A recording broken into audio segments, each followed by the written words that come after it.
इस संसार में आने वाला प्रत्येक बालक संपूर्णतः संस्कार रहित होता है।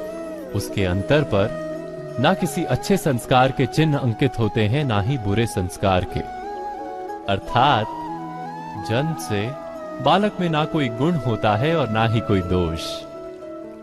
तो ये दोष अथवा गुण किस प्रकार प्राप्त होते हैं, क्या हमने कभी विचार किया है?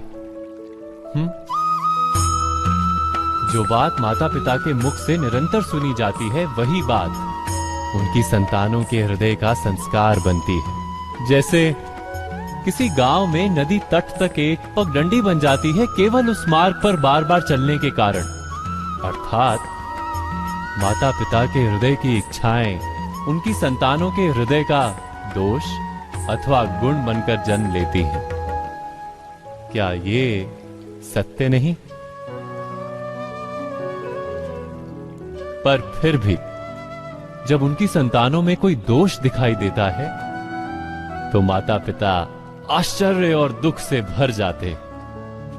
माता पिता का हृदय ये प्रश्न करता है कि उनकी संतानों में ये कुसंस्कार आए कहां से। सत्य तो यही है कि माता पिता अपनी संतानों को अनजाने में ही कुसंस्कार के बीज दे देते हैं, जो उनके संतानों की हृदय भूमि पर कुसंस्कार का वृक्ष बनकर उठता है।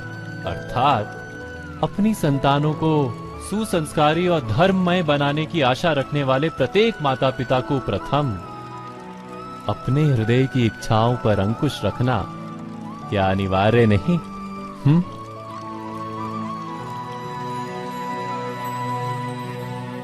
प्रत्येक माता पिता इस पर विचार अवश्य कीजिएगा।